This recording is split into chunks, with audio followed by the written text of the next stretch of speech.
c'est celui de Maverick, vous allez voir. Avec une PlayStation et un coin PC portable avec donc un MacBook de chez Apple. Alors il y en a souvent qui me demandent est-ce que je peux envoyer un setup console ou est-ce que je peux envoyer un setup PC portable. Moi il n'y a aucun souci tant que c'est un beau setup, que les photos sont bien prises et que vous m'envoyez toutes les infos que je demande à chaque fois dans la description, il n'y a pas de souci, vous pouvez m'envoyer ce genre de setup. Alors vous allez voir que son setup il est très bien travaillé, il a très bien pensé l'organisation de son setup et tout l'éclairage. Donc dans son mail il me dit ça, je vous l'ai dit, donc c'est un MacBook Air de 2017.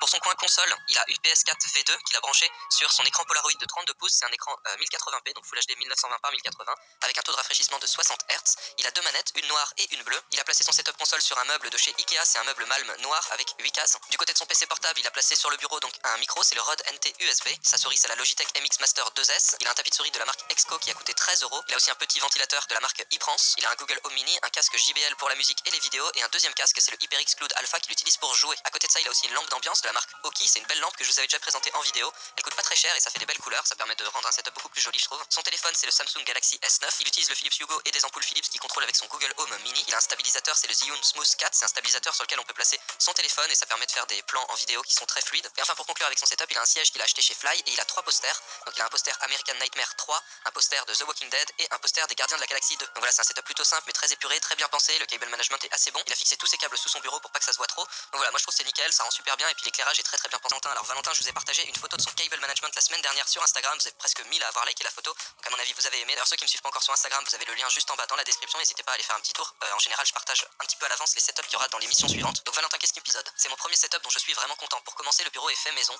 c'est des panneaux en bois qui ont été commandés et j'ai fait les découpes, vernis et montage. Je le voulais plutôt sobre, sans fioritures et en bois clair, en être massif. Les pieds ont été commandés chez Amazon. Le bureau est éclairé avec un bandeau de LED de la marque Eglo qui vient de chez Leroy Merlin et qui est pilotable par un smartphone ou une télécommande. Tout le setup est branché sur multiprise parasurtensé APC, aussi acheté sur Amazon, on n'est jamais trop prudent. Attaquons le vif du sujet, tous mes composants ont été commandés chez Material.net que je ne recommande absolument pas. Délai de livraison du Moyen-Âge, des interlocuteurs qui se contredisent, enfin bref, ce n'est pas le sujet. Alors moi perso, j'ai déjà commandé sur Material.net, j'ai jamais eu de soucis, après on n'est jamais à l'abri qu'il y ait des problèmes de temps en temps. Donc voilà, c'est dommage pour Valentin, il a eu des petits soucis sur ses commandes sur Material.net, mais voilà, moi dans mon cas, j'ai jamais eu de soucis. Au niveau des composants de sa config, alors il a pris un boîtier de chez Fractal Design, c'est le Meshify C Black TG. Il a placé dedans une carte mère de la marque MSI, c'est la MPG Z390 Gaming Edge AC. Dessus, il a un processeur Intel Core i5 9600K qui refroidit avec le Picoyot Dark Rock 4. Pour la RAM, il a de la G-Skill Ripjaw 5 grise, donc c'est de la DDR4 à 3000 MHz. Il a une carte graphique MSI, c'est la RTX 2070 Armor avec 8 Go de mémoire vidéo. Pour l'alimentation, il utilise une Picoyot Straight Power 11 de 750 watts. Pour le stockage, il a un SSD au format M.2, c'est un SanDisk Extreme Pro de 500 Go. Et en complément de ça, il a aussi un SSD cette fois-ci au format 2,5 pouces,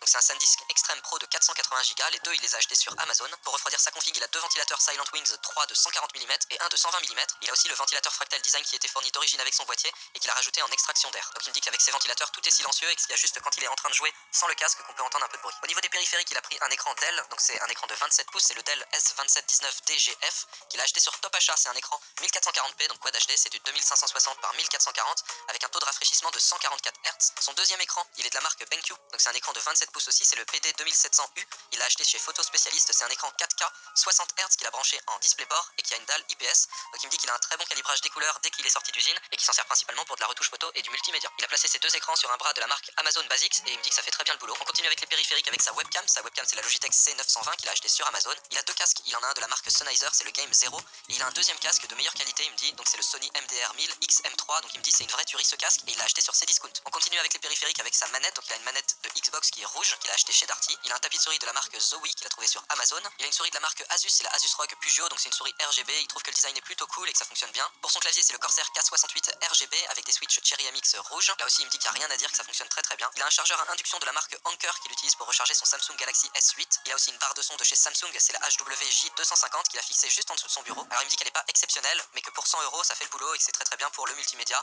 YouTube et puis les sons d'ambiance de son PC. Alors il a aussi un appareil photo, un hybride, c'est le Lumix GX80 qui commence un petit peu à dater, mais il trouve que ça fonctionne encore très bien. Il me dit que ça lui a servi avec son Galaxy S8 pour faire les photos. Il a deux optiques, donc il a une focale fixe Leica en f1.2 à 42,5 mm en micro 4 tiers, donc du coup ça équivaut à du 85 mm en plein format. Et il a aussi un petit Lumix 12-32 mm en f3.5-5.6. Enfin il a un siège gaming, donc c'est un siège de la marque Kersus, c'est le Vaos 503 en noir avec les coutures en blanc. Alors voilà, à la fin de son mail il me dit pour le prix de l'ensemble à titre indicatif on doit atteindre les 6 200 euros environ. Ensuite il me dit voilà, je crois avoir fait le tour, en tout cas j'en suis très content car il est très fonctionnel et épuré et j'espère qu'il plaira autant qu'il me plaît. Et bah merci à toi Valentin de m'avoir envoyé ton setup, c'est nickel, les photos sont super belles et puis vraiment le cable management c'est le top, hein, c'est rare qu'on voit des cable management aussi bien pensés sur les setups qu'on m'envoie.